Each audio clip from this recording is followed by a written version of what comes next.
Rocher véritable, incomparable Père, grâce idéale, mon secours et mon sauveur. Le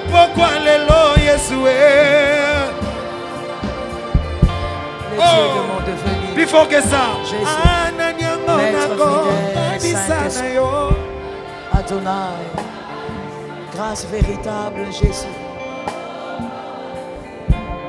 Mon Seigneur et mon Dieu, je ne connais qu'un seul amour. Oh Père,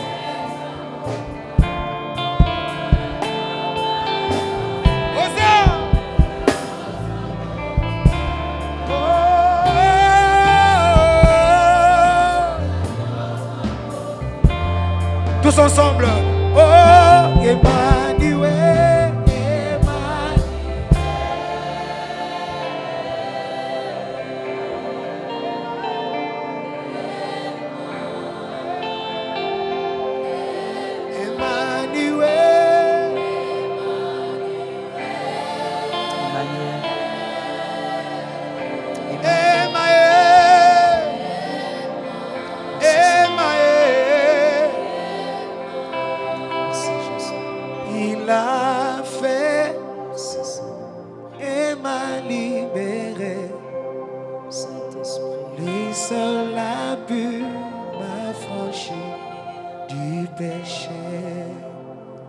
Jésus, il a fait et m'a libéré. Lui seul a pu m'affranchir du péché. gloire au Saint-Esprit, gloire au Saint-Esprit, gloire au Saint-Esprit, ovation au Saint-Esprit, gloire au Saint-Esprit. Gloire au Maître, gloire à celui qui est fidèle. J'aime ta foi, mon frère. Acclame le Dieu de ton salut, le Dieu de ton parcours, le Dieu de ta vie, ta force et ta délivrance. Gloire à Jésus. Tu peux incliner ta tête. Je veux prier pour la parole de ce soir. Seigneur incomparable, nous te rendons grâce. Nous te rendons infiniment grâce pour ce que tu as fait. Tu as permis que nous soyons là dans ta présence encore une fois, que ta parole nous change, qu'elle nous délivre, que ta parole nous fasse voir, Seigneur, les vices que nous ne voyons pas, que ta parole extirpe en nous le mal. Merci pour ta fidélité, merci d'influencer mon frère, ma soeur par ta parole. C'est au nom de Jésus-Christ que j'ai ainsi prié. Amen. Amen. Merci Jésus. Il le mérite. Il le mérite. Gloire à Jésus. Il le mérite. Merci Seigneur. Soyez abondamment bénis. Vous pouvez vous asseoir sous la grâce, sous l'onction. Tu peux prendre ton carnet, ta Bible. Je suis en train de t'attendre. Tu prends ton carnet, ta Bible. Saint-Esprit, t'aimer encore, t'aimer chaque jour un peu. Pasteur Marianne vient chanter. T'aimer encore, t'aimer tous les jours un peu. Que ton amour bouillonne en moi et qu'un jour ça change toute ma vie. T'aimer encore, t'aimer chaque jour un peu. T'aimer encore, T'aimer tous les jours un peu, t'aimer encore, t'aimer chaque jour un peu. Que ton amour bouillonne en moi et qu'un jour ça change toute ma vie.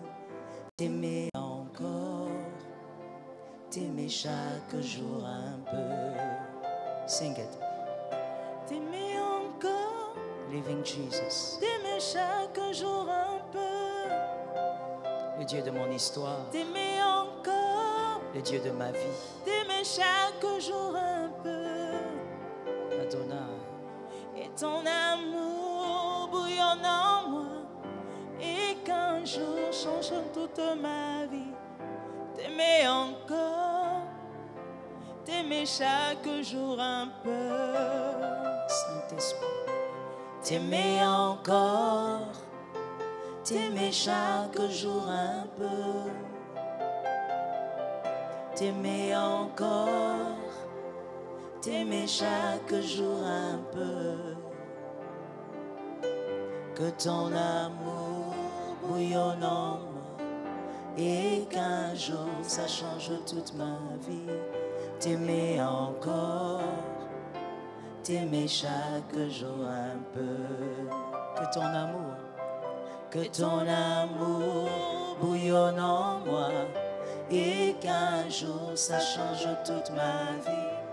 T'aimer encore, t'aimer chaque jour un peu.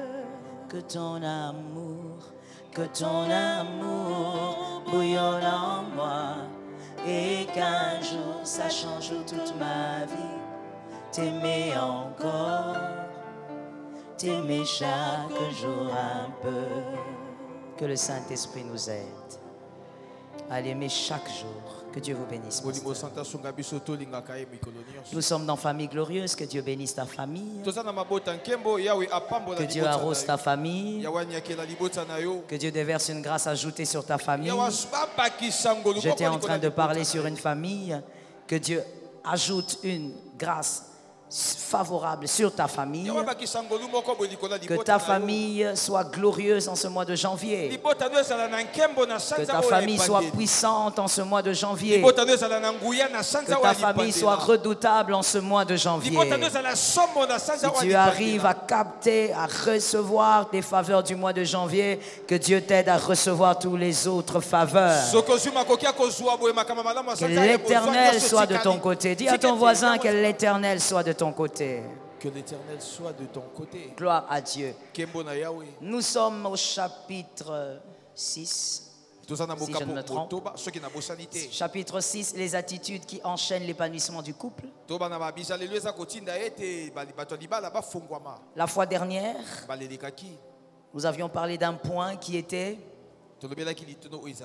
pardon, l'individualisme, merci beaucoup.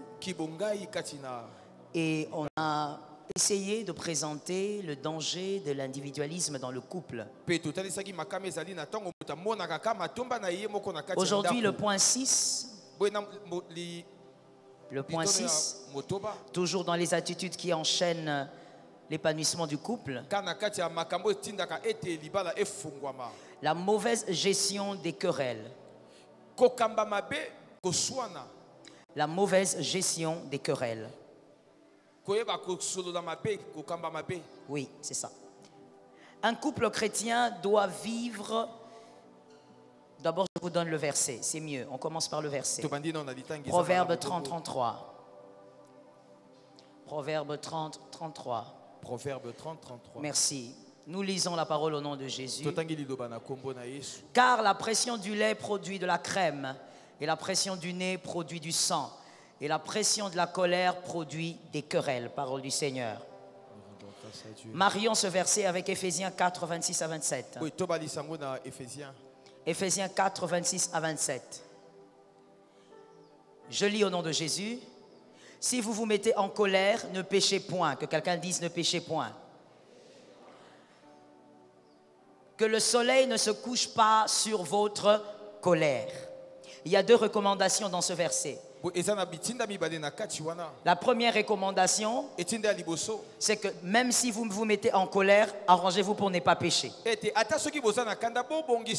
La colère est humaine, mais arrangez-vous pour ne pas pécher. La deuxième chose, ne laissez pas le soleil se coucher alors que vous y êtes toujours en colère. Donc, dormir sous la colère devient un péché. Mais aussi, lorsqu'on est en colère, on doit gérer sa colère, gérer sa langue pour ne pas pécher. Nous l'avons marié au proverbe 30-33.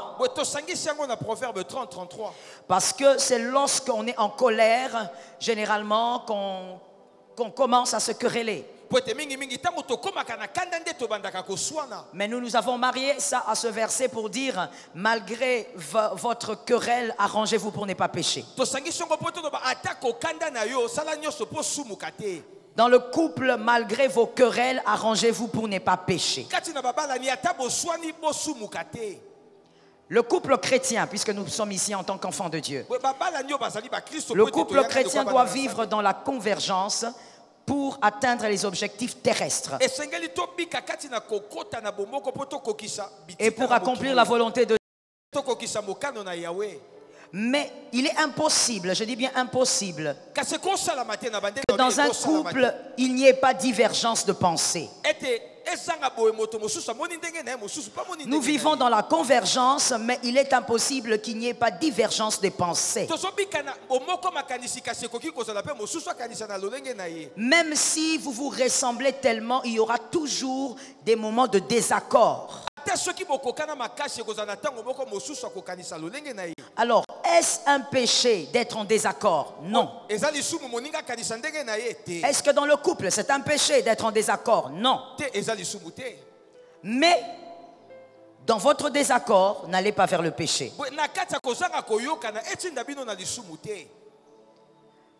Il est normal que dans un couple, on ne voit pas les choses de la même manière. Mais lorsqu'un couple est mature, ce couple comprend que lorsque des fois on ne voit pas les choses de la même manière, ça peut vous amener à voir un peu plus clair dans une affaire.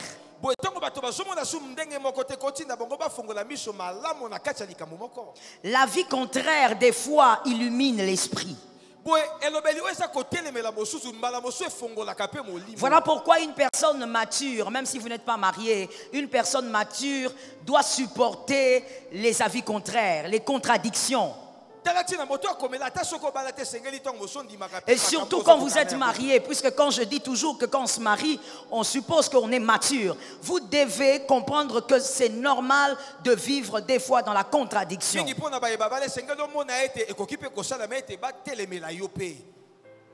Voilà pourquoi il faut savoir comment gérer ces moments de désaccord pour ne pas pécher.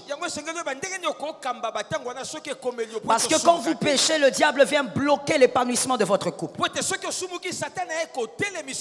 Lorsque vous péchez, vous ouvrez une brèche, le diable va choisir quoi prendre dans votre maison. Que quelqu'un me dise quoi prendre. Tu es en retard, dis-moi quoi prendre. Lorsque vous péchez, le diable se permet d'entrer et de choisir son butin. Par l'autorité du Saint-Esprit, en cette année, que le diable ne prenne pas dans ta maison des butins que lui-même a choisis. Voilà pourquoi un homme, une femme mature, mariée, comprend que c'est normal qu'on ne partage pas tout le temps les mêmes avis. C'est très normal que quelqu'un me dise c'est normal. C'est normal qu'on ne partage pas les mêmes avis. C'est normal qu'il y ait contradiction à certains moments. Mais la maturité vous permettra de considérer cela comme étant normal. Il y a des gens qui ne supportent pas la contradiction. Dès qu'il y a la contradiction, ils s'énervent, ils boudent, ils se renferment. Tu es encore un enfant, ou alors tu n'as pas été bien façonné avant le mariage. Le mariage est un monde aussi de contradictions. Exactement. Pourquoi est-ce qu'il peut, ou il doit, ou il y aura toujours la contradiction, de la contradiction entre un homme et une femme?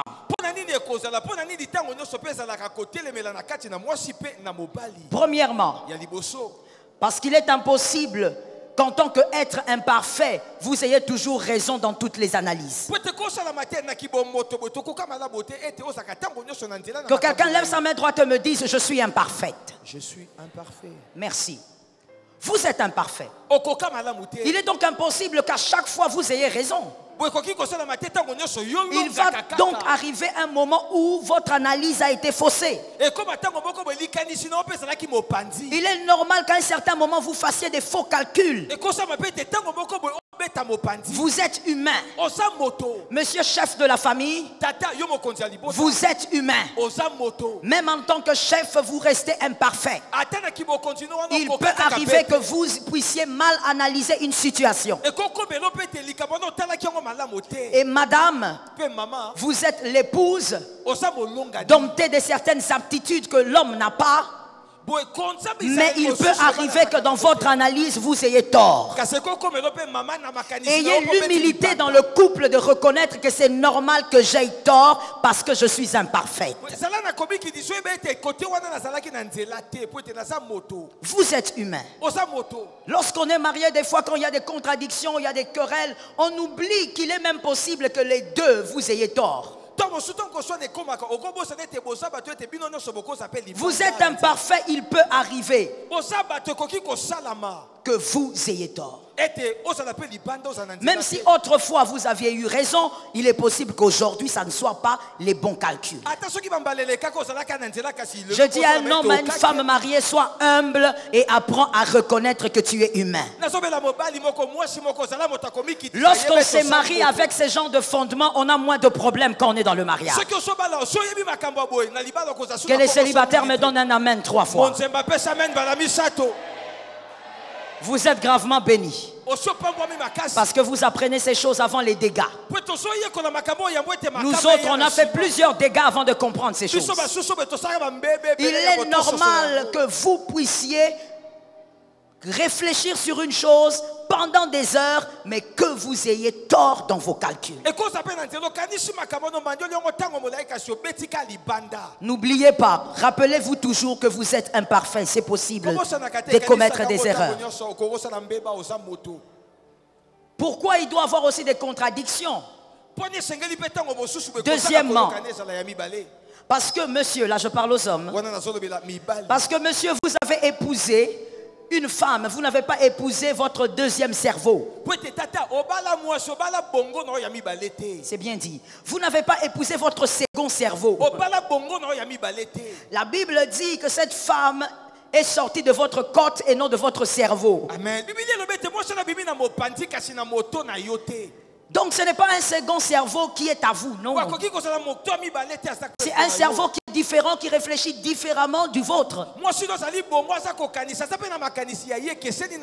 Le système nerveux comprend environ 100 milliards de neurones. Environ 100 milliards. Mais Dieu n'a pas touché comment on dit, une neurone pour créer la femme. Non. Alors qu'il y a environ 100 milliards, il pouvait toucher là-bas. Mais il a refusé de toucher à la tête, il a touché à la côte. Et voilà pourquoi Adam n'a pas dit neurone de mes neurones, il a dit os de mes os, chair de ma chair. C'est-à-dire que cette femme a son cerveau à elle, elle va réfléchir à sa manière. Dieu n'a pas voulu que cette femme réfléchisse comme vous. Si elle réfléchit comme vous, ce n'est plus une aide, c'est votre jumeau. Même votre jumeau ne réfléchit pas comme vous. Elle a son cerveau, cette femme. Et ce cerveau fonctionne. Ça fonctionne à sa manière et non à la vôtre.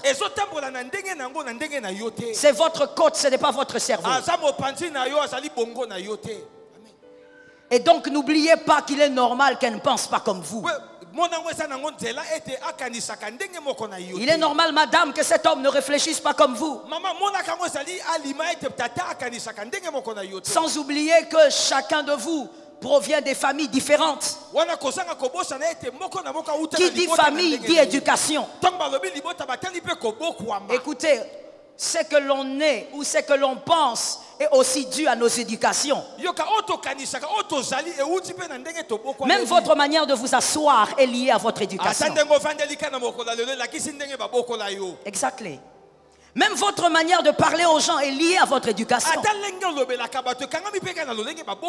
Vous ne venez pas d'une même éducation. Pourquoi pensez-vous que vous devez toujours vous accorder sur tout? Et ce qui est terrible, c'est quoi? C'est que quand il n'est pas d'accord avec vous, elle n'est pas d'accord avec vous, vous en faites tout un problème. Non, ce n'est pas un problème, c'est normal.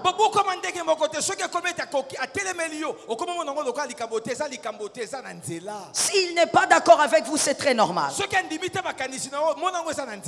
La maturité comprend que des fois la divergence de pensée, amincit la marge d'erreur. C'est seulement les personnes matures qui comprennent ça. La divergence de pensée amincit la marge d'erreur. Si vous ne pensez que de votre manière, à votre façon, vous allez commettre beaucoup d'erreurs.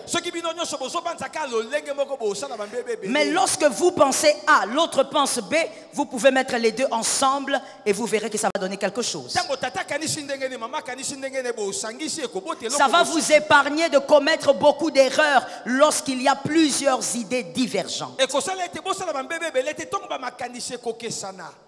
Que l'Éternel nous aide. L'immature face au désaccord se met rapidement en colère. Que quelqu'un me dise j'écoute ces choses. Je ne t'entends même pas. Que quelqu'un me dise j'écoute ces choses. L'immature dans le mariage, quand il y a désaccord, divergence de pensée, tout de suite l'option est unique. Il se met en colère. Il se met en colère et il veut absolument réagir parce que pour lui, il a automatiquement raison. L'immature ne supporte pas la contradiction. Non, on doit absolument s'accorder avec ce qu'il dit. Vous savez, les immatures dans le mariage ne sont même pas assez patients pour écouter la pensée contradictoire venant d'un autre. Ils n'ont pas cette maturité de se calmer pour juste écouter, pour dire d'accord, tu n'es pas d'accord avec moi, toi tu penses quoi? Il n'a pas cette maturité. Automatiquement il doit réagir et c'est la colère. Vous savez, l'immaturité vous éloigne de la sagesse et donc vous allez poser des actes insensés. Parce que la maturité fait l'inverse. La maturité vous mène à la sagesse et vous permet de poser des actes intelligents. Mais lorsqu'on est immature, on réagit avec beaucoup de chaleur et de colère. Quand est-ce que la divergence de pensée mène maintenant à des querelles destructrices?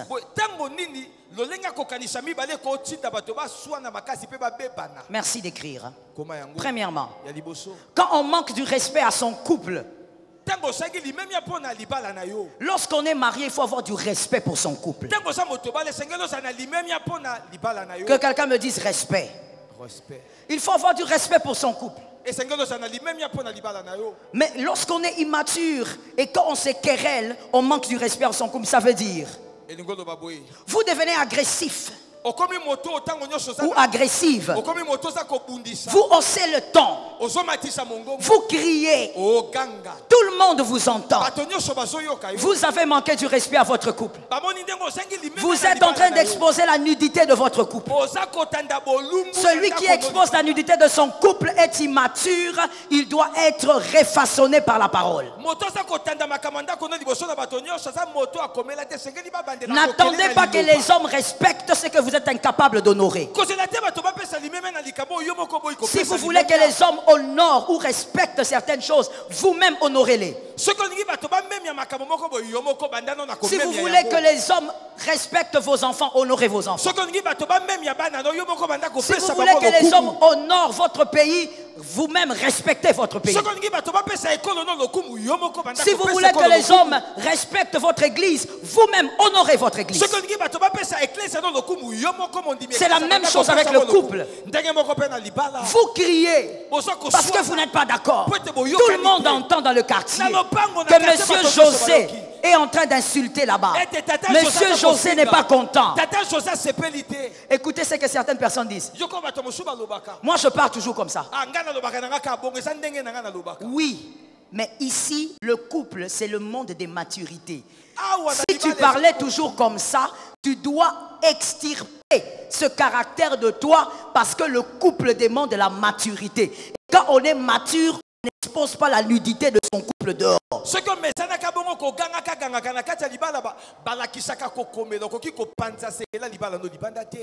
Tu ne peux pas commencer à exposer toujours la nudité. Et évidemment, comme vous êtes en couple, après quelque temps, vous serez en train de sourire et les gens vous regardent. Voilà, venez de se disputer. On a entendu comment est-ce qu'il a parlé, et ainsi de suite. Frère, ça c'est la vie d'immaturité. Je veux dire une chose importante à retenir pour la vie. La réputation se bâtit. La réputation se bâtit. Et on protège la réputation. Tout ce qu'on bâtit, on travaille pour la protéger. Parce qu'il suffit de 3 minutes pour que tout ce que vous avez bâti pendant 15 ans s'écroule parce qu'on ne joue pas avec la réputation. La réputation d'un couple, je vais le dire autrement, le respect qu'on donne au couple émane de sa réputation. Le respect qu'on donne à un couple, quand vous voyez un couple, les gens disent « Oh, ils sont beaux, oh, ils sont ceci ». Le respect qu'on donne à ce couple émane de leur réputation. Et leur réputation émane de leur maturité. Ce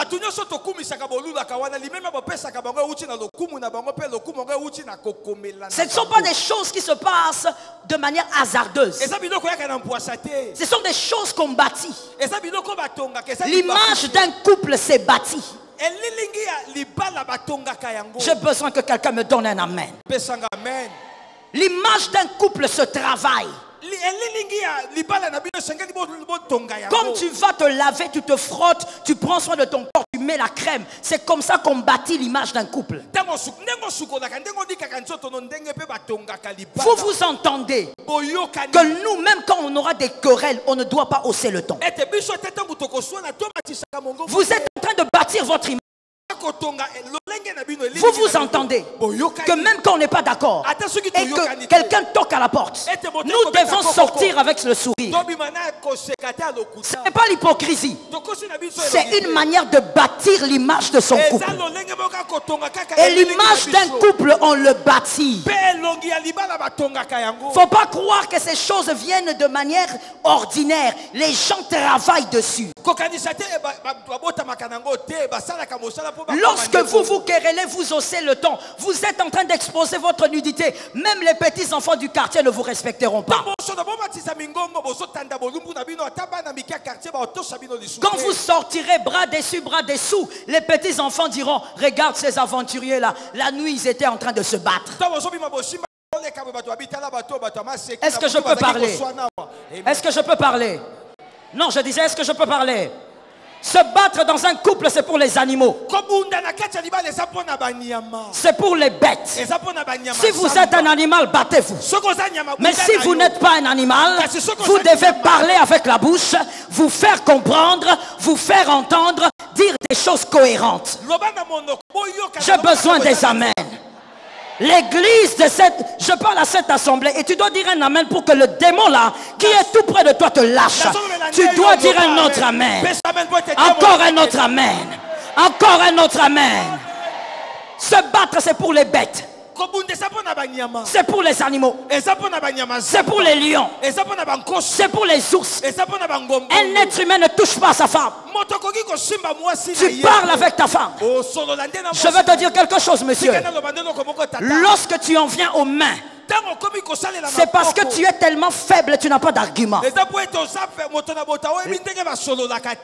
Je veux l'appeler comme ça, l'art de la main. L'art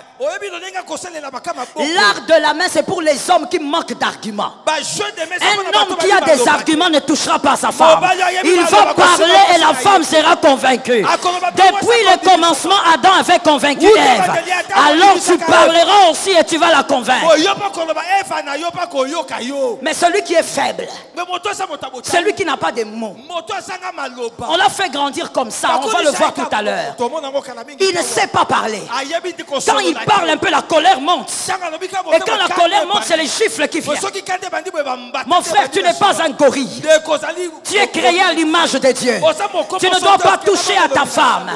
Tu ne dois pas gifler ta femme. Respecte ta propre image.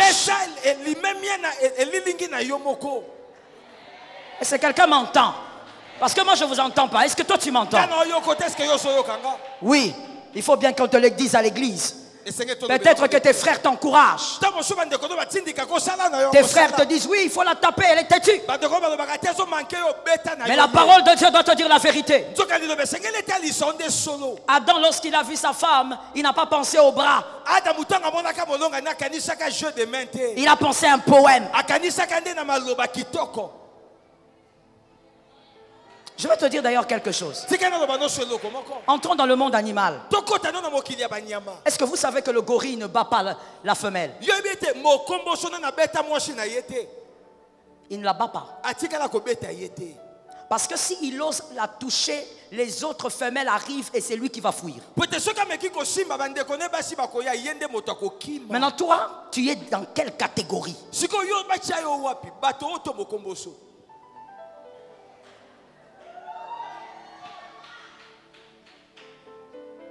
Je reprends encore.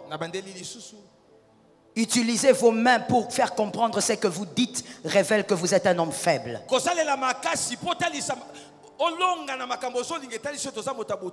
Couvrez la nudité de votre couple en vous querellant, arrêtez de crier. Protégez la réputation de votre couple. Lorsque vous vous querellez, j'ai dit que c'était la première chose, n'est-ce pas? Je suis toujours dans la première chose. Lorsque vous vous querellez, évitez que les enfants entendent ce que vous dites. Évitez de vous quereller devant un enfant d'1 mois. Parce que quand je dis enfant, toi tu vois les grands enfants. Même un enfant d'1 mois. Évitez. Ne vous querellez pas devant cet enfant. Vous êtes en train de pécher parce que vous êtes en train de détruire. Un enfant qui a vécu dans une atmosphère de querelle, cet enfant devient violent. Homme ou femme, cet enfant devient intolérant. Voilà pourquoi toi peut-être tu es aussi intolérant, parce que tu as grandi avec des parents qui se querellaient devant toi. Cet enfant aura un problème pour supporter les autres. Il aura un problème pour accepter et tolérer les autres. L'homme sera violent, la femme risque d'être même insoumise. La femme sera insoumise. Une fille qui grandit dans une famille où elle voit son père et sa mère crier, tourner, se battre, elle sera insoumise. À moins qu'elle passe par une série d'enseignements et de transformation par le Saint-Esprit. Parce qu'elle va reproduire ce qu'il y a au fond d'elle. Vous détruisez profondément les enfants lorsque vous vous querellez devant eux.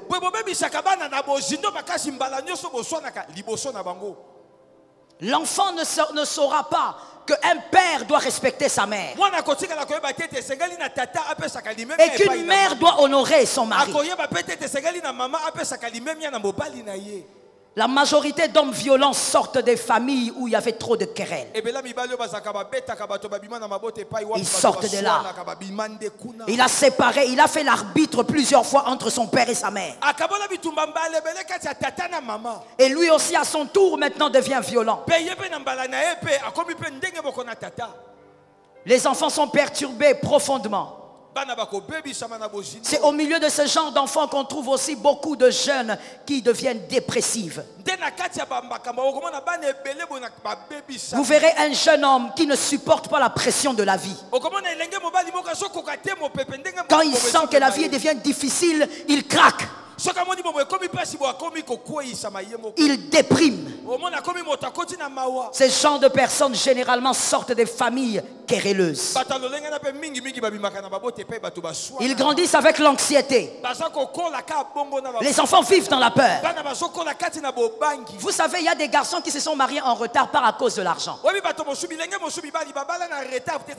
Mais ils avaient la peur d'affronter la vie.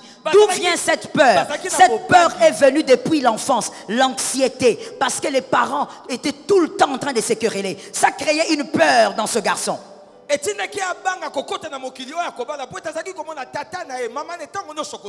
Mais lui-même, si vous lui posez la question, il vous dira non, non, non, moi je n'ai pas de problème. En fait, c'est une blessure tellement profonde que lui-même ne sait pas que ça existe. Vous verrez des garçons changer de fiancé même 50 fois.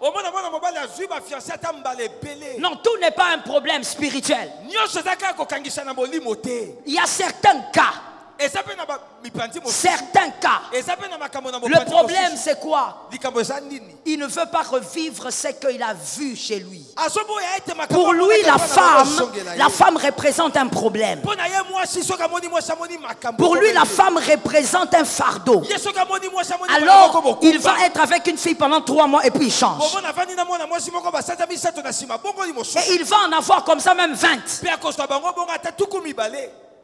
Je pose la question à quelqu'un, c'est une réponse à garder pour toi. D'où sors-tu? D'où sors-tu? Ça détermine ta manière de penser. Que l'Éternel nous délivre.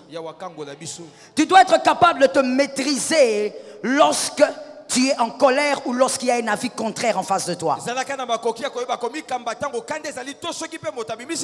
Devant les enfants, lorsqu'on a un avis contraire, on se tait. Que ça vienne de l'homme comme de la femme. L'un d'entre vous doit dire à l'autre, il y a les enfants ici. Si vous n'avez pas un petit signe que vous faites entre vous, parlez-vous et dites non, il y a des enfants ici.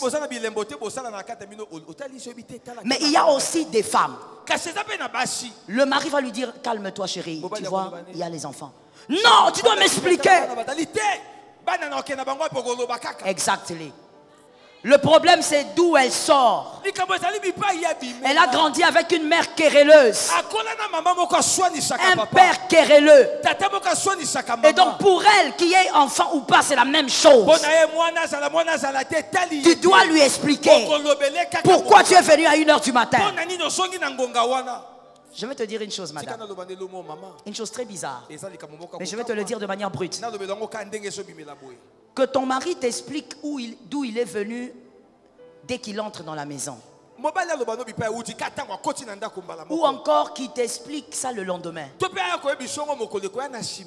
Si le mensonge est dedans, ça restera un mensonge. Ce n'est pas le fait qu'il te parle quand il arrive qui va te dire la vérité. Voilà pourquoi vous remarquerez que des fois dans le mariage, nous nous accrochons à certaines choses inutiles et qui nous détruisent pour rien. Tu veux seulement qu'il parle. Tu veux seulement que tu expliques moi. Mais chérie, tu vas réveiller les enfants. Tu vas m'expliquer. Ça ne change rien. Quand quelqu'un veut vous mentir, il vous mentira.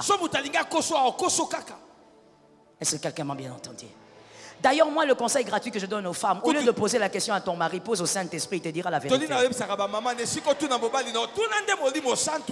Là-bas, ça ne rate pas. Il te dira avec précision où est-ce qu'il était et qu'est-ce qu'il faisait. Oh yes, I know what I'm talking about. Il faut donc apprendre à se maîtriser. Il faut apprendre à ne pas vous exposer devant vos enfants. Il y a même des couples qui se disputent sur la sexualité devant les enfants. Non, L'homme qui dit, toi tu ne me satisfais pas, tu me laisses comme ça. C'est quel genre de femme? Les enfants sont là. Les enfants sont en train de regarder. Écoute monsieur, à ton époque, on t'avait menti que l'enfant sortait d'un manguier. Mais aujourd'hui, les enfants vont t'expliquer.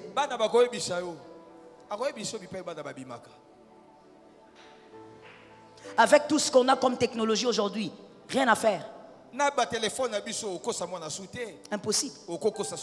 Une fois j'étais avec mes enfants à table, on était en train de manger.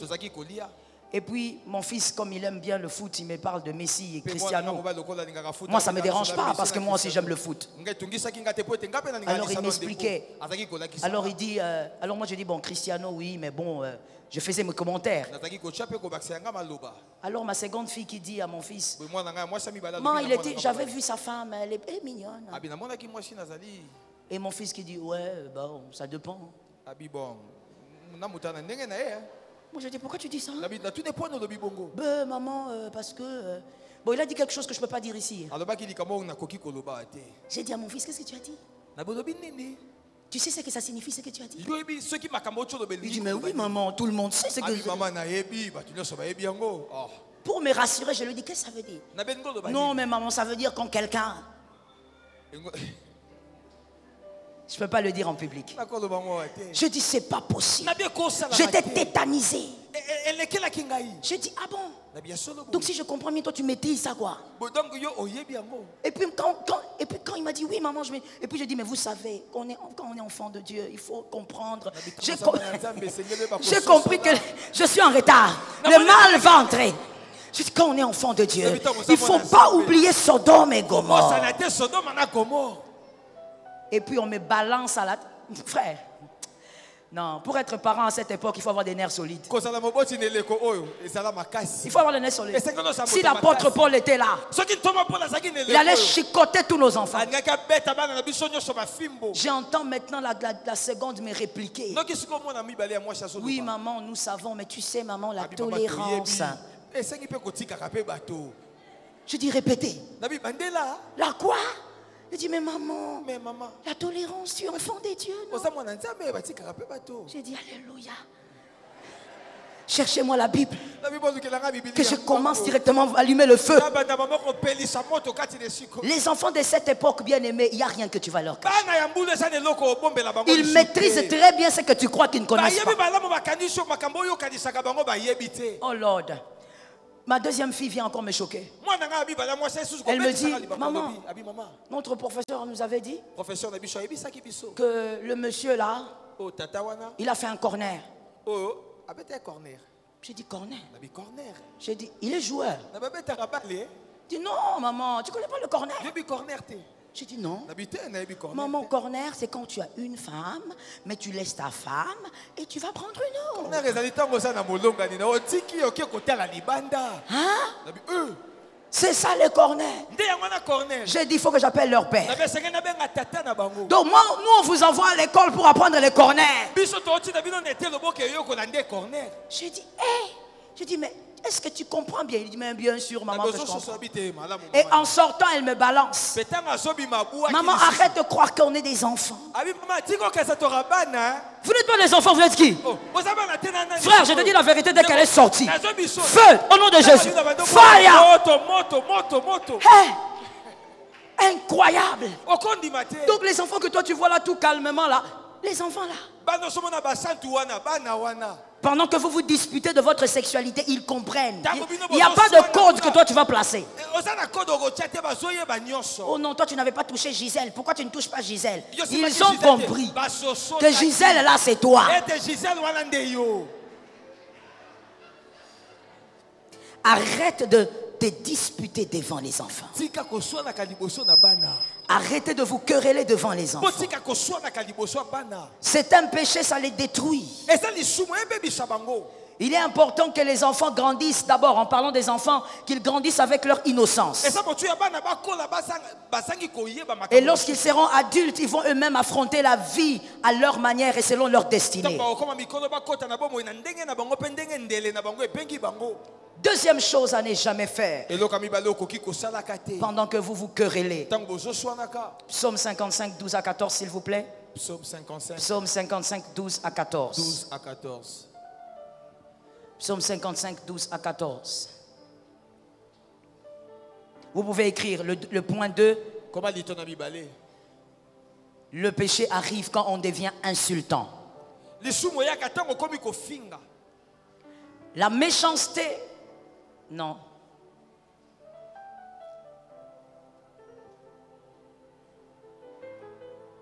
« 12 à 14. Donnez-moi 14, je veux voir quelle version vous avez pris.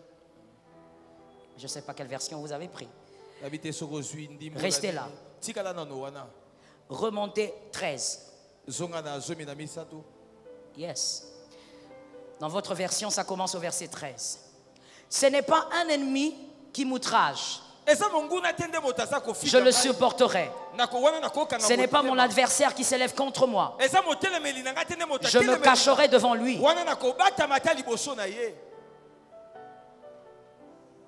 Allez-y. C'est toi que j'estime mon égal. Toi, mon confident et mon ami. Parole du Seigneur. Écoutez, l'insulte pendant les querelles, vous êtes dans le péché. Les insultes qui viennent d'un inconnu rendent curieux, mais en même temps, ça surprend. Oui. Les insultes qui proviennent d'un proche fait réfléchir. Mais les insultes qui proviennent d'un conjoint blessent et ça brise l'amour. Je commence par le début. Je disais les insultes qui proviennent d'un inconnu, merci. Les insultes qui proviennent d'un inconnu surprennent. Et ça rend curieux. Des fois, tu as envie de savoir, ça te fait même rire. Tu as envie de savoir, mais comment est-ce qu'il pense me connaître? Les insultes qui proviennent aussi d'un proche, ça fait réfléchir. Oui, monsieur, lorsque vous êtes sage, quand un proche vous insulte, il faut réfléchir. N'allez pas dans les disputes, réfléchissez. Mais les insultes qui proviennent d'une femme, d'un mari, oh, ça blesse et ça brise la confiance. Malheureusement, vous savez, avant de placer ce point, j'ai beaucoup réfléchi, mais je me suis dit, il y a aussi des chrétiens comme ça. Parce que je me suis dit en moi-même, normalement, on ne peut pas mettre ce point ici au milieu des chrétiens. Les chrétiens qui s'insultent. Jusqu'à... Dans le couple, vous vous insultez. Est-ce que vous êtes converti? Est-ce que vous avez donné votre vie à Jésus? Comment il peut arriver que deux personnes qui aiment Jésus s'insultent? Et ensuite, en plus, plutôt mari et femme. Malheureusement, il y a ces couples-là. Il y a même des couples des serviteurs de Dieu qui sont affichés devant les gens, mais qui insultent. Vous insultez votre mari, vous insultez votre femme. Tu insultes avec tout type de paroles. Vous savez, lorsque vous vous mariez, le Seigneur est en train de donner à l'homme et à la femme un jardin d'Éden de paix. On ne va pas dire parfait, de paix. Mais lorsque les insultes arrivent, vous brisez quelque chose que vous risquez de ne plus jamais reconstruire. Il ne suffit pas de se demander pardon et de rire. Il ne suffit pas de se demander pardon et de manger ensemble. Les insultes brisent profondément la confiance. Surtout lorsque vous insultez une partie de son corps. une anomalie, une infirmité. Tu arraches le téléphone à ta femme. Regarde tes gros yeux là-bas comme les phares de 80 jours. Est-ce que tu comprends que tu es en train de toucher à sa personne? Est-ce que tu comprends que tu es en train de blesser profondément cette personne? Les insultes détruisent la confiance. Il est difficile que l'amour redevienne comme avant après les insultes. J'ai besoin d'un miroir. Quelqu'un peut me donner un miroir? Mettez-nous 1 Corinthiens 7, s'il vous plaît. 7, 4. 1 Corinthiens 7, 4. Un miroir, s'il vous plaît. Je peux l'avoir?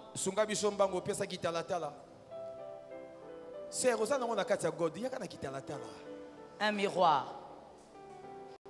Il n'y a pas plus grand que ça? Il n'y a pas plus grand que ça?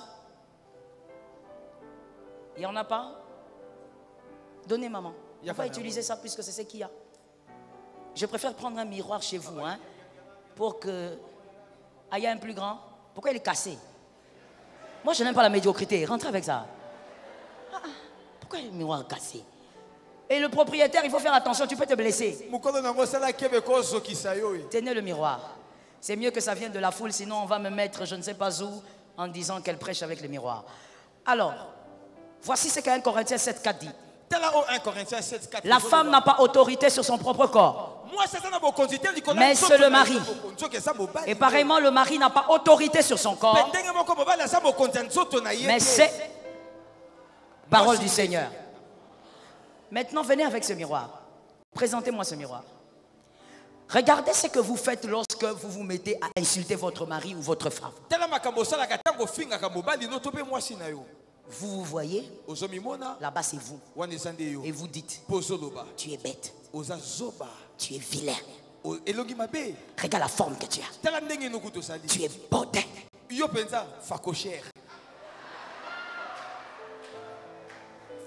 En réalité, qui est-ce que vous êtes en train d'insulter? Pardon? Moi j'ai aimé ce qu'ils ont dit moi-même. Quand vous dites vous-même,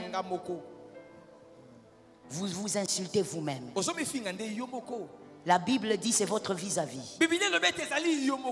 Et cette parole dit, vous voyez le corps de votre femme là. C'est pas son corps. C'est pour vous. Donc quand vous vous insultez, vous vous insultez vous-même.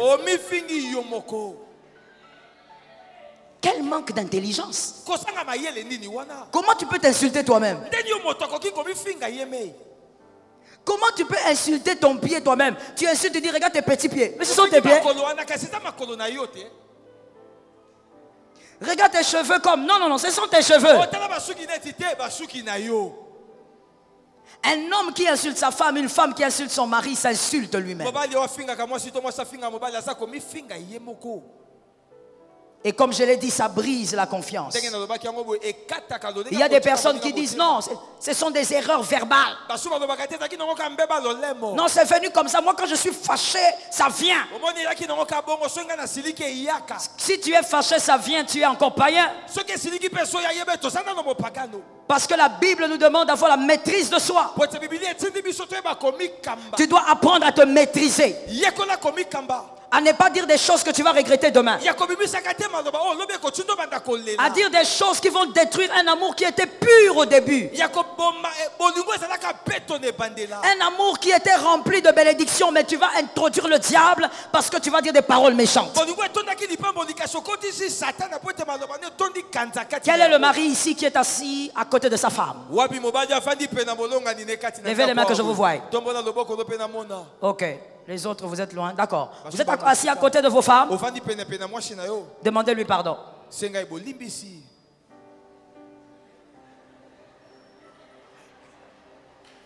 Vous avez demandé ou vous n'avez pas demandé? Bon, tout le monde, regardez-les. Demandez à votre femme pardon.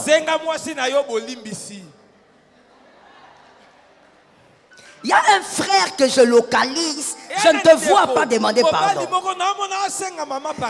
Il y a même quelqu'un d'autre qui a dit, je te demande pardon pourquoi. Non, vous savez, dans le mariage, des fois, on se dit tellement des mauvaises choses et on les oublie. Alors c'est bien de temps en temps, à l'occasion de rien, de regarder ton conjoint et de dire pardon. Que la femme aussi qui est à côté de son mari regarde son mari et demande pardon. Demande pardon. Regarde comme les hommes sont en train de frimer. Non, c'est dans leur ADN. Ils ne peuvent pas faire autrement. Que Dieu vous bénisse abondamment. Les insultes détruisent. Celui qui a grandi dans les insultes va insulter. Celui qui a entendu sa mère insulter, s'il n'est pas corrigé par le Seigneur, il va insulter. Vous allez reproduire ce que vous avez vécu. Mais par l'autorité du Saint-Esprit, que Dieu vous délivre de ce démon qui détruit le foyer. J'ai entendu un amen là-bas. Que Dieu vous délivre de cela. Insulter en train de briser votre amour. Apprenez à vous maîtriser. Lorsque vous sentez que ça ne va plus, commencer à prier à l'intérieur de vous. Que le Seigneur vous aide. Que Jésus vous soutienne, vous délivre d'un mal. Vous savez, des fois on veut réparer. Mais réparer par le Saint-Esprit, c'est possible, moi j'y crois. Mais il y a ceci dans le mariage. Il y a deux cœurs. Toi, tu peux vouloir réparer, mais si la disposition du cœur n'est pas chez l'autre, il n'y aura rien. Au lieu de prendre les risques de réparer des choses que tu ne pourras peut-être pas réparer, ne les brise pas. Ne les brise pas. L'amour sincère ne doit pas se détruire. Parce que l'amour sincère est rare.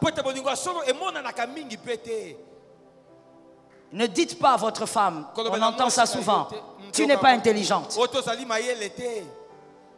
Comment ça, elle n'est pas intelligente? Vous vous êtes marié à celui qui vous ressemble. Ne le savez-vous pas? Dis à ton voisin, écoute ces choses. Avez-vous déjà vu? Avez-vous déjà vu une girafe s'accoupler avec un éléphant? C'est une question. Oui ou non?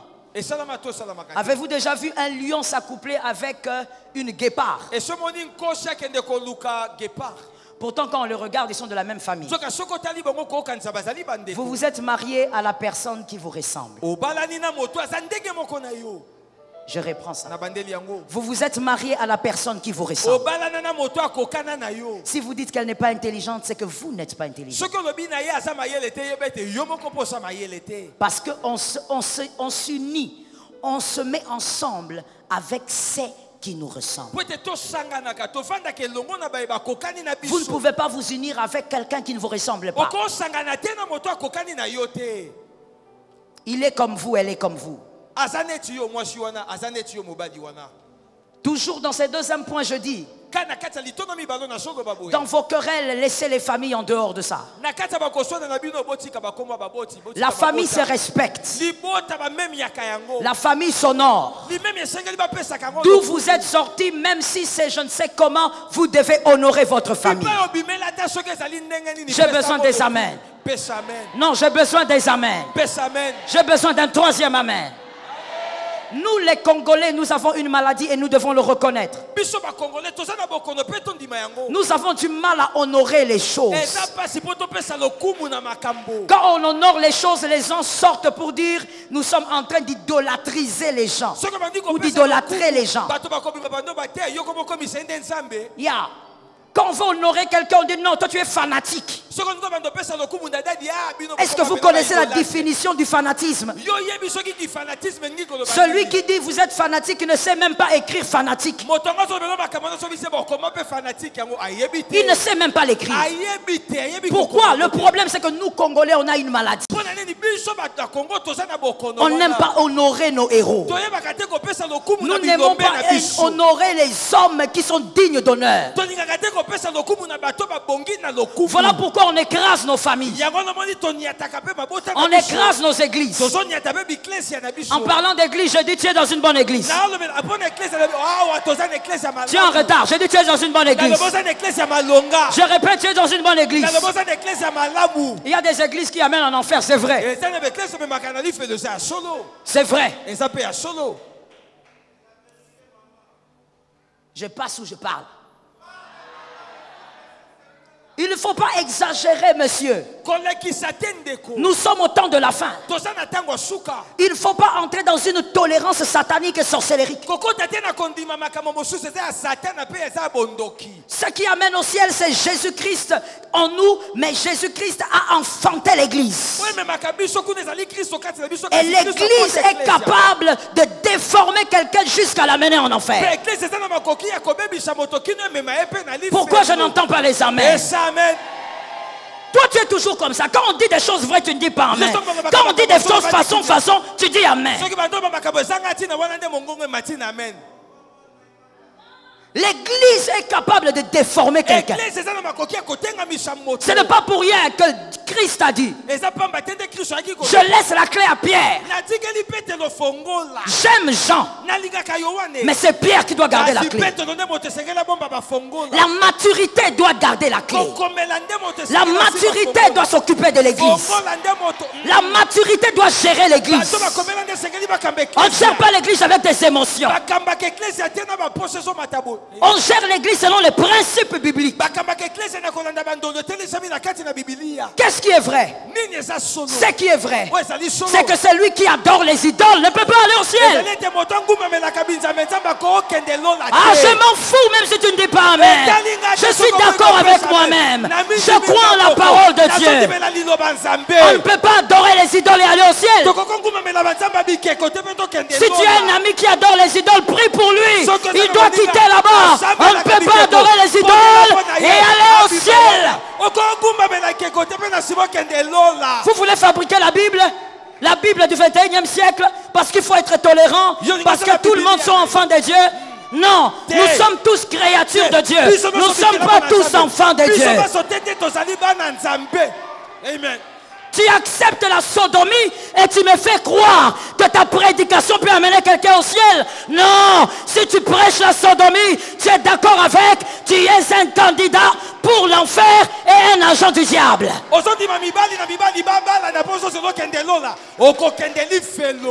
Regardez comment est-ce que vous êtes entré dans une tolérance bizarre. Vous acceptez ça pourquoi? Qu'est-ce qui vous choque? La vérité, c'est la vérité. Tu n'as pas été à l'Ecodim. Il y a des versets qu'on a enseignés à l'Ecodim. Tu ne vas pas te fabriquer des images taillées. Tu ne connais pas ces versets.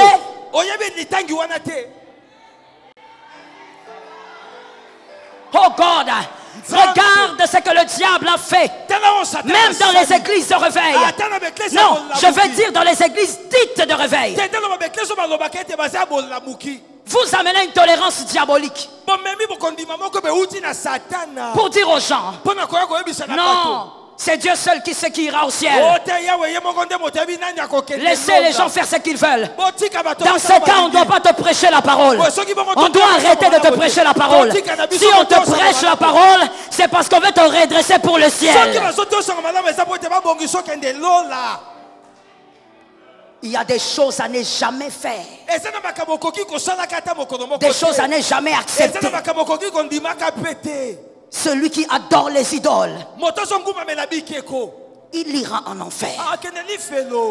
Jésus est le seul chemin. Devant lui, personne, ni l'apôtre Pierre, ni l'apôtre Jacques, ni l'apôtre Étienne, personne, même pas Marie, personne devant Jésus. Jésus est le souverain sacrificateur. Il est l'unique sacrificateur. Il est le sacrificateur pour les âges. Il est le seul et l'unique à entrer dans le lieu très saint, à y sortir une fois pour toutes.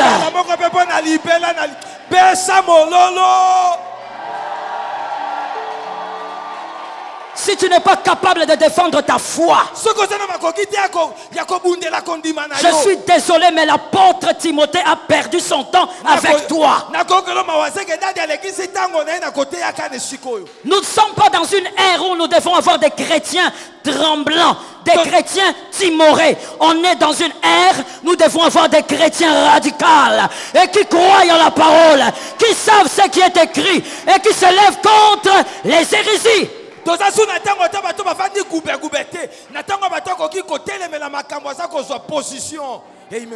La vérité, c'est la vérité. Tout le monde n'ira pas au ciel, c'est la vérité. Celui qui veut aller au ciel, qu'il invoque Jésus sans invoquer un autre nom à côté.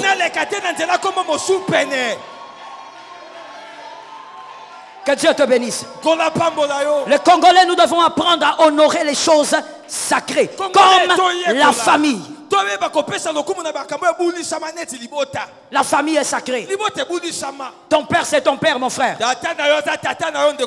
Je parle du père biologique, je n'ai pas entendu. Je croyais qu'il y avait quelqu'un qui avait un père ici. Ton père biologique, c'est ton père biologique. Même s'il était sorcier, c'est ton père. Ta mère, c'est ta mère.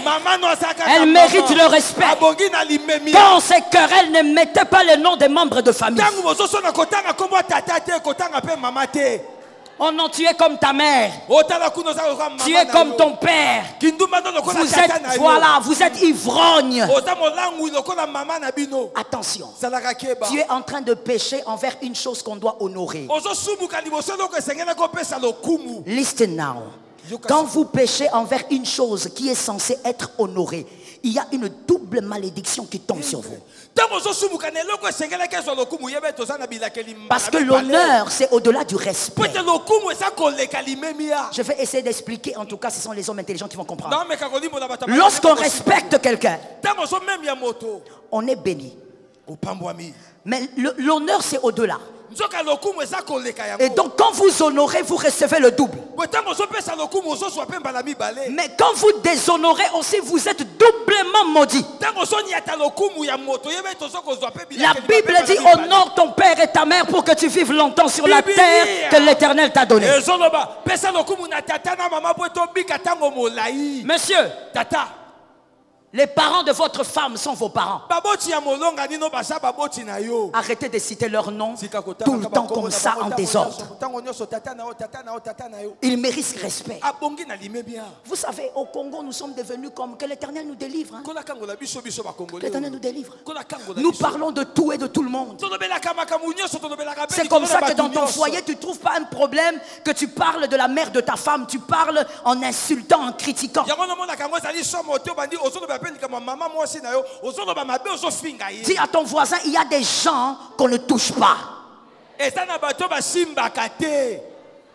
Vous êtes allé vous marier, mariez-vous, vivez, allez enjoy votre vie, laissez la famille tranquille. Est-ce que quelqu'un m'entend? Lorsque vous touchez à la famille pendant les querelles, vous êtes en train de pécher. Vous êtes en train de détruire une couverture spirituelle. Tout doit se faire avec maîtrise de soi. Vous savez, lorsque vous insultez votre conjoint, je suis en train de chuter. Voici deux choses que vous créez. Le reste, on va continuer par la grâce de Dieu s'il nous prête vie vendredi prochain. Les deux choses que vous créez dans l'âme de votre conjoint lorsque vous l'insultez. Premièrement, vous tuez l'estime qu'il a pour lui. Vous tuez l'estime que votre femme a pour elle. Vous tuez l'estime que cet homme a pour lui-même. Et monsieur, vous êtes mal barré si vous faites ça. Madame, vous êtes mal barré. Parce que écoutez, je parle d'abord de la vie en général dans la société. Il est dangereux de vous entourer des personnes qui ne s'estiment pas. C'est très dangereux. Il faut s'entourer des hommes qui croient en eux. Avant qu'ils ne croient en vous, ayez des gens qui croient en eux-mêmes. Est-ce que vous entendez bien? Tu as compris ça, Moïse? Tu dois t'entourer des personnes qui croient en eux. Et ces gens vont croire en toi. Maintenant, dans le mariage, mon frère, c'est une question de destinée ensemble. Maintenant, si votre femme ne s'estime plus, vous avez trouvé votre propre barque. Si votre mari ne s'estime plus, vous avez trouvé votre propre barque. Vous avez amputé votre réussite. S'il y a un cadre où il ne faut jamais avoir à côté de soi une personne qui ne s'estime pas, c'est dans le couple. Dans le couple, il faut avoir un homme qui s'estime. S'il s'estime, il va pouvoir te propulser, toi femme. Il faut avoir dans le couple une femme qui s'estime. Si la femme s'estime, elle va propulser son mari. Mais quand dans le couple, il y a quelqu'un qui sent que moi je ne suis rien, c'est mon mari qui fait tout, c'est mon mari qui parle, c'est mon mari qui, toi c'est toujours c'est mon mari qui, ce couple n'ira pas loin. Si dans le couple c'est toujours la femme, l'homme se dit c'est ma femme qui sait, c'est ma femme qui fait, vous n'irez pas loin. Écoutez bien, il est important d'avoir un homme, une femme qui s'estime. Et c'est le travail de l'autre de pomper l'estime de soi envers son conjoint.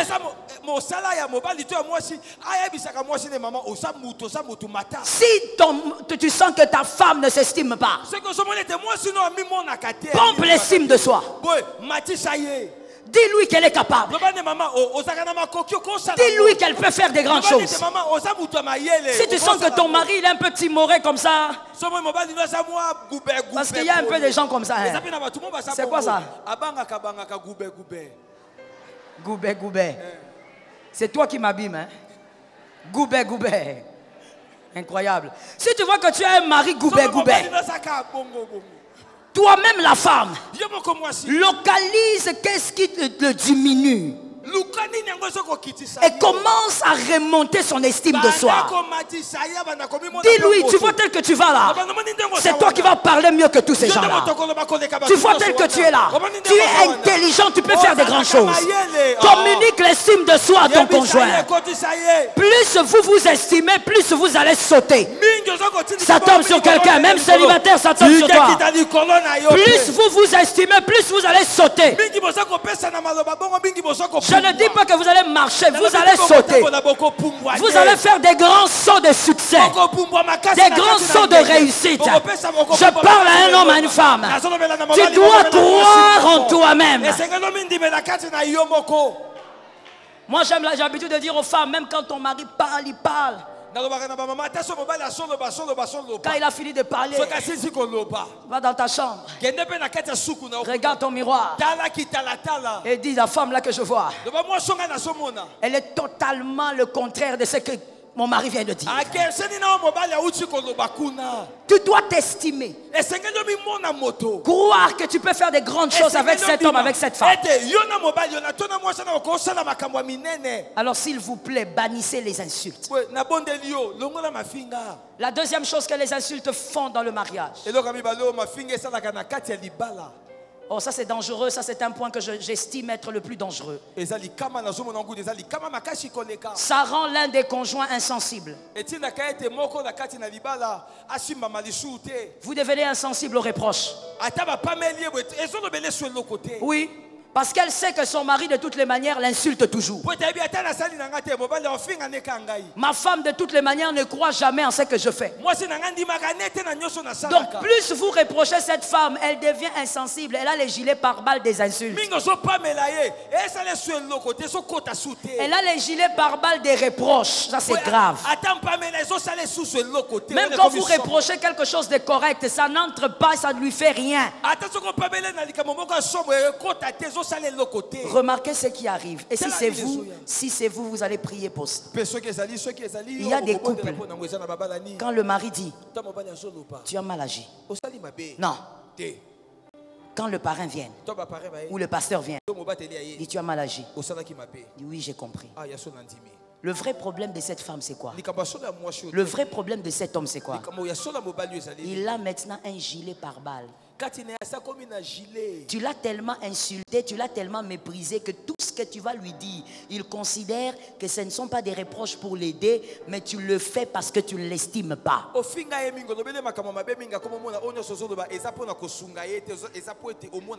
Et tu es en danger quand tu es dans un foyer avec quelqu'un qui est décidé de ne plus changer.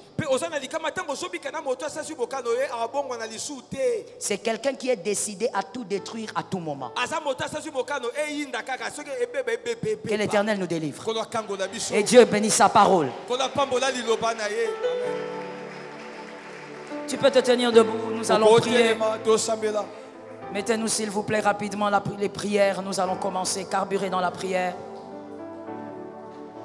Rapidement s'il vous plaît. Et encore une fois, je vais demander au couple de s'avancer 2 à 2. Et ils vont prier ensemble. Rapidement s'il vous plaît. Nous avons besoin de gérer le temps. Saint-Esprit, la grâce. Vous êtes au-dessus s'il vous plaît. Tenez-vous debout, nous sommes dans la prière. Soyez 2 à 2 en couple, tenez-vous la main. Et nous allons commencer la prière. J'avais dit que pendant tout ce mois de janvier et même début février, nous allons beaucoup prier pour les couples parce que Dieu avait révélé la mort, les combats, les obstacles dans les couples. Le diable veut empêcher le couple de prospérer en cette année. Et donc nous devons à chaque vendredi regrouper les couples, prier. Cette année, tu ne dois pas être veuf. Je croyais que je parlais aux mariés. Cette année, tu ne dois pas être veuf. Et tu ne dois pas être veuve. Il faut donc que nous puissions prier. Avancez, il y a la place ici. Avancez, permettez à ceux qui sont derrière. Merci. Merci. Tous ensemble. Nous allons lire et nous allons, comme la fois dernière, nous lisons toutes les prières et ensuite nous allons carburer. On y va.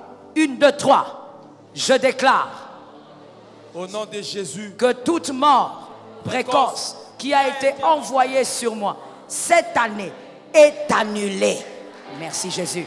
Je déclare que les rituels qui parlent contre moi, contre mon couple, et contre ma famille sont neutralisés par le sang redoutable de Jésus.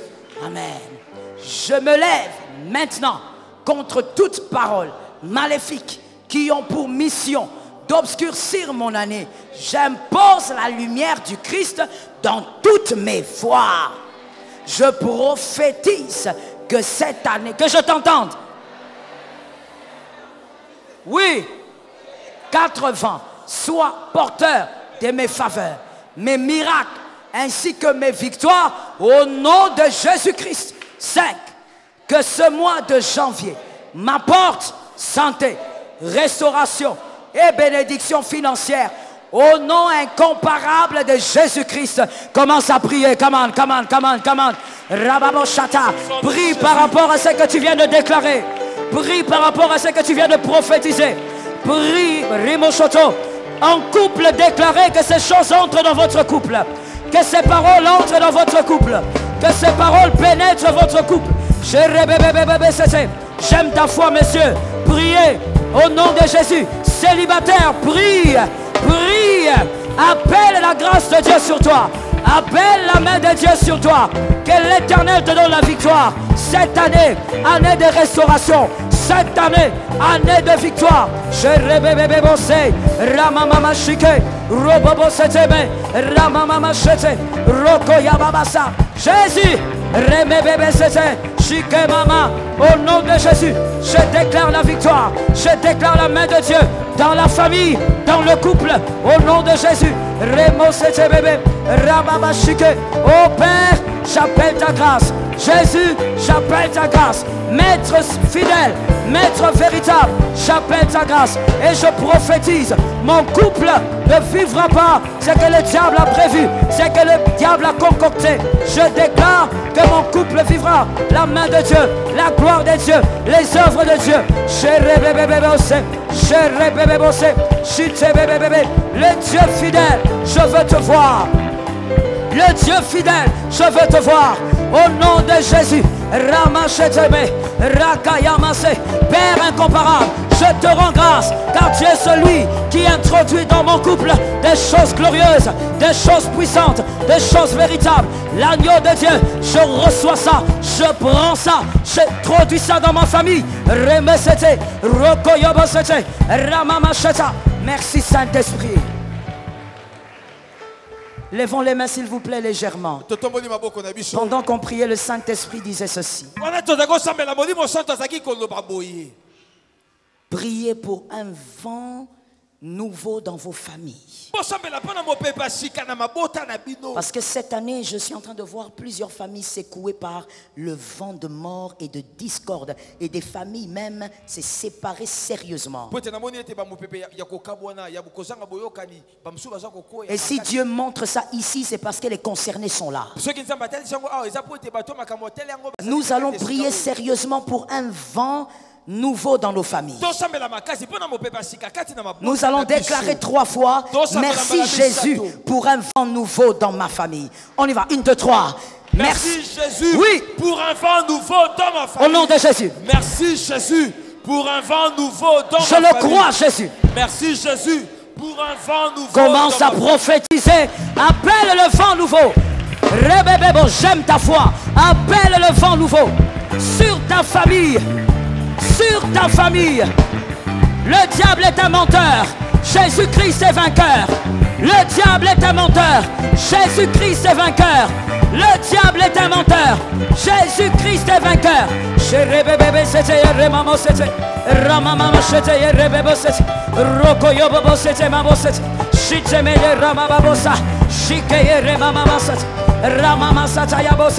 Le diable est un menteur. Jésus est vainqueur. Le diable est un menteur. Jésus est vainqueur. Le diable est un menteur. Jésus est vainqueur. Sharamama bosete, robobo setema, shitemene rebebe, shikeye rebebe sete, ramama setaya, shikeye rababose, shemana ramamasa. Père éternel, un vent nouveau dans ma famille. Jésus de Nazareth, un vent nouveau dans ma famille. Le Dieu fidèle, un vent nouveau dans ma famille. Le diable est un menteur. Je déclare, je prophétise un vent de gloire, un vent nouveau, un vent qui apporte le changement, qui apporte la stabilité, qui apporte le renouveau. Jésus, un vent nouveau. Rebesete, rebesete, robosoto, shitebe, rebebesete, rebebesata, yemamamosa, shikayababosete. Merci Jésus. Merci Jésus, Jésus est fidèle. Amenez de l'huile rapidement. Je ne voulais pas faire le service d'huile, mais j'ai entendu le Seigneur me dire: rends prospère ces couples. Oh, cette année, il y a des hommes et des femmes, il y a des couples au fait qui doivent prospérer. Amen. Cette promotion-là doit arriver. Il doit avoir un shift financier dans ta vie. Et toi aussi qui es resté là-bas, il doit avoir un shift financier dans ta vie. Pendant que vous serez en train de prendre l'huile, frottez les mains et prophétisez la bénédiction financière. Ne jouez pas avec les rituels, faites-le avec votre âme. Prophétisez en voyant comme Abraham, voyez votre gloire, voyez votre grâce. Pendant ce temps-là, vous qui êtes restés là-bas debout avec moi, levons les mains. Lève bien les mains, je veux prier avec des hommes prophétiques et des femmes prophétiques. Je vais déclarer et toi tu vas dire, grâce financière localise ma vie. Bien aimé, Joseph, quand il est arrivé chez Potiphar, il n'avait pas l'argent. Mais il avait une grâce financière. Il faisait prospérer tout ce qu'il y avait. On y va, les mains levées. Au nom de Jésus. Je ne t'ai pas bien entendu. Tu dis grâce financière, localise-moi. Au nom puissant de Jésus. Grâce financière, localise-moi. Par l'autorité de Jésus. Grâce financière, localise-moi. Par la force de Jésus. Grâce financière, par la grâce de Dieu. Grâce financière, localise-moi. Commence à prophétiser. Rema Shotomai. Les couples prophétisés. Les couples prophétisés. Les couples prophétisés. Prophétisez. Appelez la grâce financière. Jésus. Jésus. Que l'Éternel vous ouvre des portes. Que l'Éternel vous soit favorable. Que l'Éternel combatte à votre place. Que l'Éternel vous donne le cœur des hommes. Jésus de Nazareth.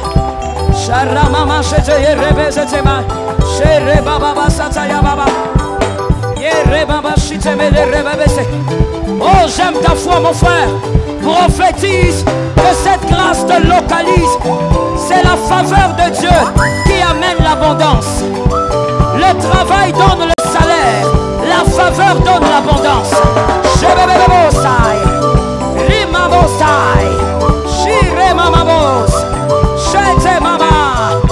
Nous prophétisons, nous appelons, nous déclarons la faveur sur nos têtes. La faveur sur nos têtes. La faveur de Jésus. C'est la faveur qui rend prospère. C'est la faveur qui crée l'abondance. Jésus,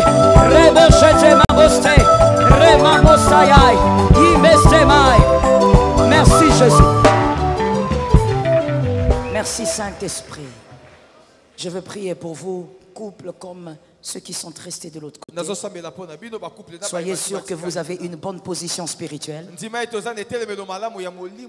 et que vous avez la foi. Celui qui croit voit la gloire de Dieu. Tout est possible à celui qui croit. Je prophétise et je déclare au nom puissant de Jésus-Christ que l'Éternel, les dieux fidèles, rendent prospères vos couples et familles. Amen. Que l'Éternel, les dieux d'Israël, rendent prospères vos couples et vos familles.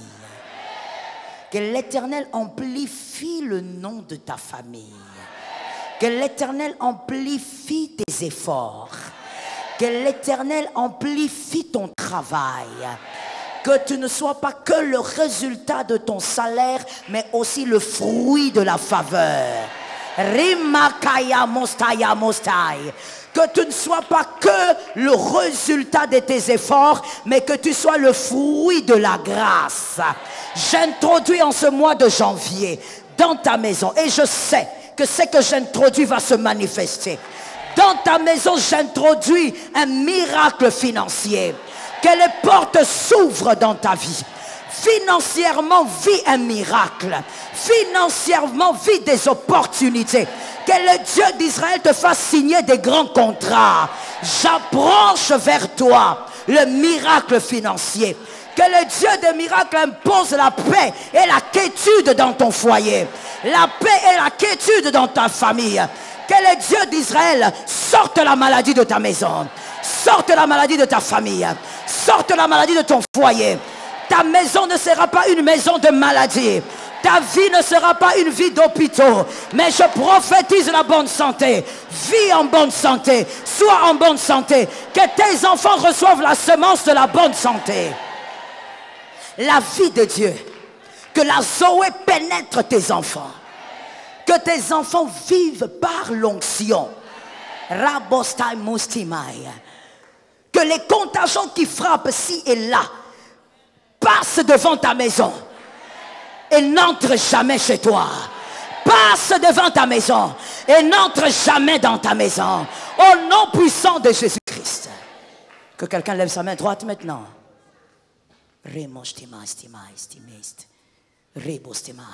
Sur cette main droite, je place l'autorité et la faveur.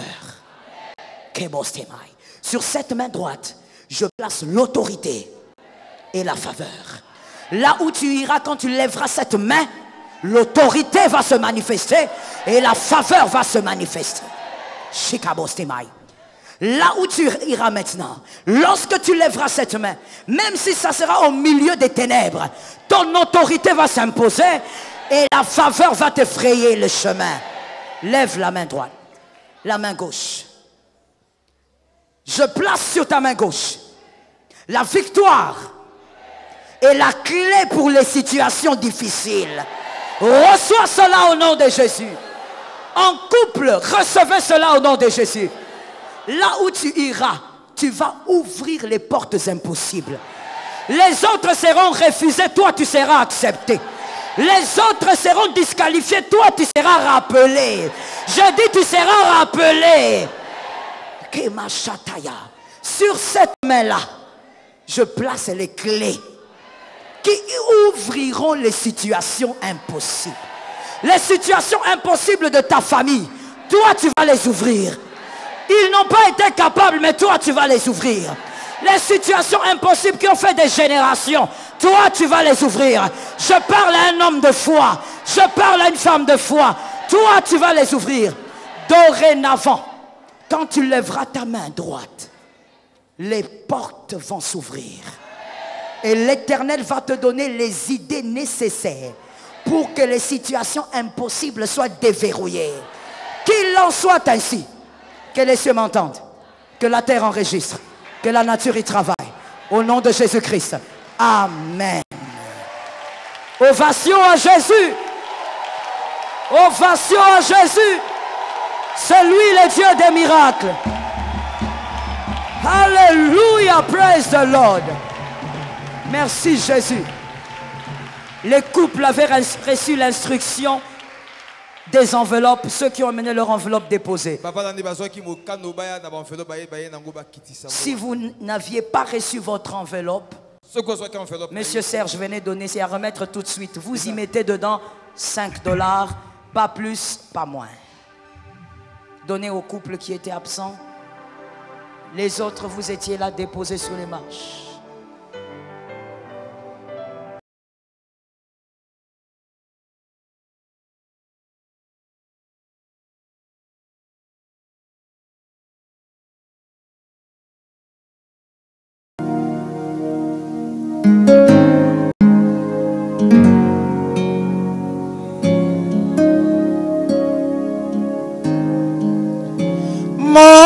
Motema na ngai etondi na posa na yo na kolukelongi na yo kolo yo mimonisa motema na ngai etondi na posa na yo na kolukelongi na yo kolo yo mimonisa kolo zala na ngai sima kondima na ngai